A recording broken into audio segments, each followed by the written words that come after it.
శ్రీమాత్రే నమః. నమస్తే అండి. ఈరోజు కూడా ఒక మంచి వీడియో అండి. ఈరోజు వీడియోలో వారాహి అమ్మవారి పూజ 5వ రోజు సింపుల్గా నేను ఎలా చేసుకున్నాను అనేది చూసిపోతున్నాను. ముందుగా ఛానల్లోకి ఎవరైనా కొత్తగా వచ్చుంటే ఛానల్ సబ్స్క్రైబ్ చేసుకొని పక్కనే ఉన్న బెల్ సింబల్ కొడితే నేను పెట్టే ప్రతి ఒక్క వీడియో నోటిఫికేషన్ అవ్వద్దండి. తర్వాత ఈరోజు ఛానల్లోకి వెళ్తే ఇంకా నేనైతే నిన్న తీసినవన్నీ ఉదయాన్నే తీసానండి.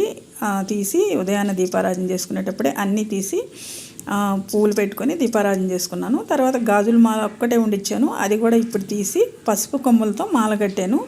ఇంకా పువ్వుల మాల 2 మాలలు అమ్మవారికి వేసాను. అయితే ఈరోజు 5వ రోజు అండి. నేను రోజు కూడా సింపుల్గా పూజ చేసుకుని చిన్న వీడియో పెడుతున్నాను. ఈరోజు అయితే నేను పెద్ద వీడియో పెడుతున్నాను, తప్పకుండా చూడండి. ఛానల్లోకి వెళ్ళి చాలా బాగుంటుంది సింపుల్గా పూజా విధానం.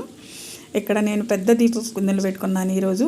అయితే నిన్న నిమ్మకాయలు పెట్టుకున్నాను, అవి 2 తీసేసాను, ఒకటి అమ్మ దగ్గరే ఉండిచ్చేసాను.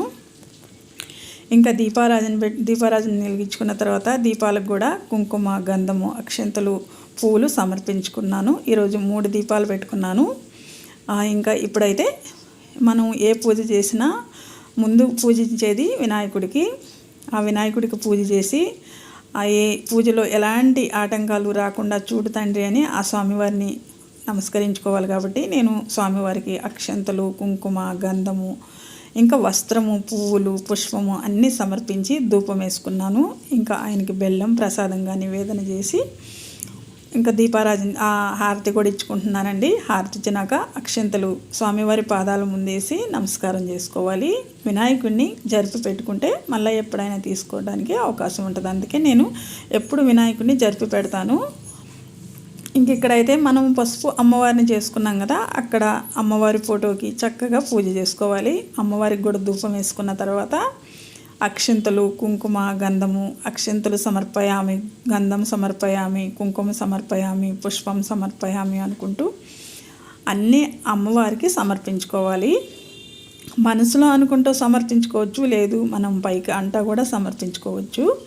అలా సమర్పించుకున్న తర్వాత అమ్మవారికి అష్టోత్తరం కానీ 12 నామాలు కానీ ఏవైనా చదువుకోవచ్చండి. అలా చదువుకుంటా పువ్వులతో కానీ పసుపు కొమ్ములతో కానీ, నేనైతే ఈరోజు పసుపు కొమ్ములతో చేసుకున్నానండి 12 నామాలు. 16 నామాలు ఉన్నాయి, 12 నామాలు ఉన్నాయి. అవన్నీ కూడా చక్కగా ఈరోజు పసుపు కొమ్ములతో. ఇంకా ఈరోజు అమ్మవారికి భూమిలో పండిన ఏది పెట్టినా ప్రీతికరం అంటారు కదా, అందుకని నేను క్యారెట్ తెచ్చి శుభ్రంగా కడిగి అమ్మవారికి ముందు నైవేద్యంగా నివేదన చేశానండి. ఈ నివేదన చేసిన అయినప్పటికీ మనమే వండుకొని తినొచ్చు, మంచిది, ప్రసాదంగా తీసుకోవచ్చు. ఇంకా నేను అష్టోత్తరము ఇంకా 12 నామాలు చేసుకున్నానండి. నేను కుంకుమతో పసుపు కొమ్మలతో చేసుకున్నాను. ఈ పసుపు కొమ్మలు కూడా మళ్ళీ వాడుకోవచ్చండి మనం పూజలో కూడా. ఇంకా కుంకుమ పూజ కూడా చేసుకున్నాను. తక్కువ కుంకుమతో పూజ చేసుకొని అమ్మవారికి మనం ఎంత నైవేద్యం పెడతామో దానికి తగ్గట్టే చేసుకోవాలంట. అందుకని నేను అమ్మవారికి కుంకుమ పూజ కూడా చేసుకున్నాను.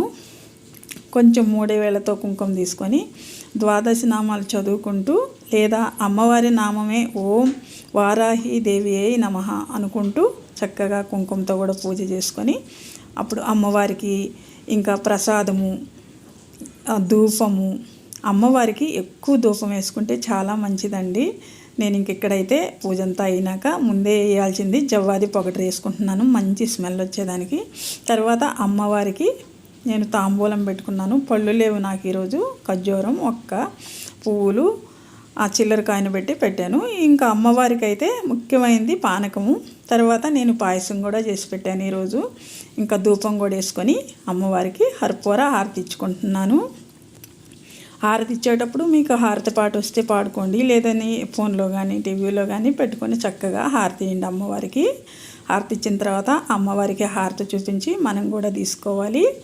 ఇలా తీసుకున్న తర్వాత అమ్మవారికి మనము నమస్కారం చేసుకోవాలి. ఇక్కడ అక్షంతలు తీసుకొని అమ్మవారి పాదాల మీద వేసి, అమ్మ నీకు పూజ చేస్తున్నాము, ఈ పూజ సంపూర్ణంగా జరిగేలా 9 రోజులని ఆశీర్వదించమని అమ్మవారికి నమస్కారం చేసుకోవాలండి. ఈ ప్రసాదాలన్నీ మనం తీసుకోవచ్చండి. ఇదేనండి ఈరోజు వీడియో. మీకు నచ్చితే లైక్ చేయండి. ఓకేనండి.